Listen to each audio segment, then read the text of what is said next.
Okay, so in this example, we definitely have more of a challenging type of problem. It does take some critical thinking. So let's go ahead and talk about how we're going to do this problem and how we're going to set it up. And what they want you to do is find the angle between the minute hand and the hour hand on the clock. You can see that I have my clock over here. We know that this part right here is going to be our minute hand. This part right here is going to be my hour hand. So essentially what they want here is they want this angle in between both of them. So in order to get that angle, we are going to have to do a couple of things here. All right. So first, how I would do it, you're going to want to get the angle going from 12 to 1. So something like this here. I want to get this angle right here. Okay, whatever that may be. Then I'm going to want to get another angle. I want to start at 12 and I want to go to this hour hand right here.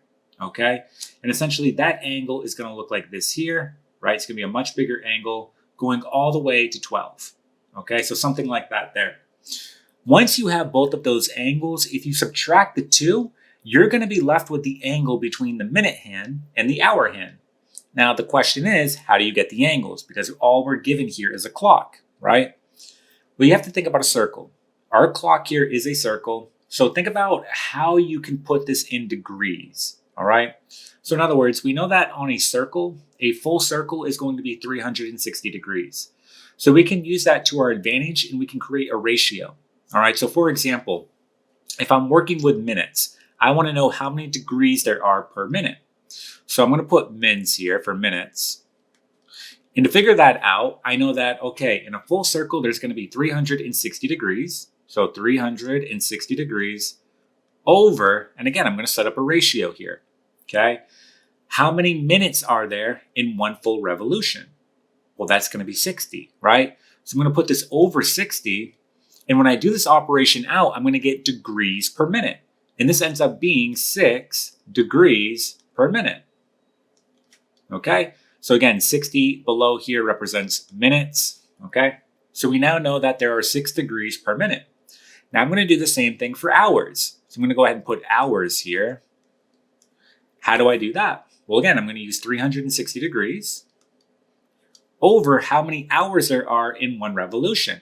Well, that's going to be 12, right? 12 hours. Okay, and so when you do this out, you get 30 degrees per hour. All right, so now how can we use that to our advantage?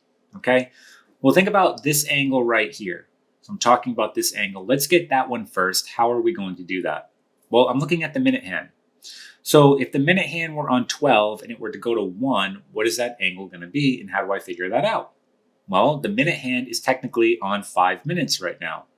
So if I simply just do 5 minutes, right, times my conversion here, 6 degrees per minute.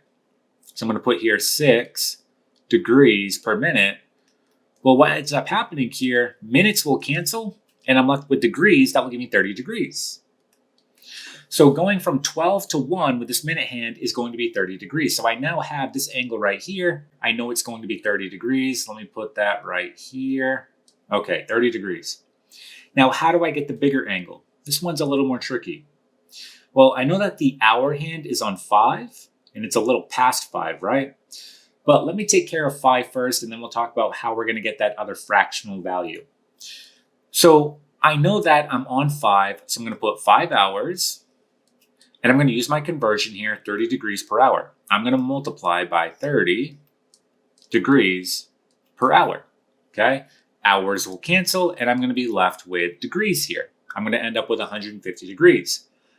But I'm not exactly on 5. I'm a little past 5. So how do I take care of that fractional value? That's the question, right? Well, think about it.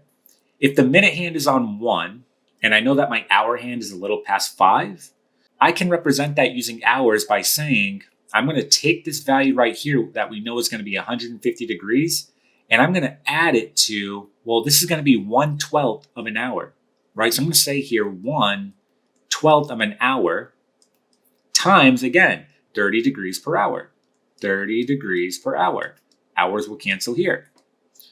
And so again, it's going to be 1/12 because if you look at the full revolution, there are 12 hours in one revolution, right? So I've essentially gone 1/12 of an hour here past 5. So you can look at it like that. So you're going to add these two values together. You're going to get 150 here. When you do this, you're going to get 2.5. And so that's going to leave me with 152.5 degrees. So I'm going to go ahead and put here 152.5 degrees. Now I'm not done yet. That's the bigger angle. So this big angle right here is 152.5, right, degrees. Okay. So now all I have to do is subtraction. I'm going to do 152.5, the bigger angle, minus my smaller angle, and that's going to give me the angle between the minute hand and the hour hand. And so when you plug this into your calculator, you should get 122.5 degrees. So my answer here is going to be 122.5 degrees. Okay, and that's done. So that is the angle between the minute hand and the hour hand. Now, I want to make it very clear there are lots of different ways in which you can do this problem. This is just the way that I have chosen to do it. You may have found a different way, and that's great. But this is the way that I would do it. It's a lot more visual, and it's very repeatable. Meaning, if I were to give you a different problem here, and the minute hand and the hour hand were in a different location, just using your ratios that you came up with here, 6 degrees per minute and 30 degrees per hour, would be very easy to apply. And again, you would get the answer every single time. So that is it. That is how you do this type of problem. I hope that you found it helpful. I hope that you gained something from the video.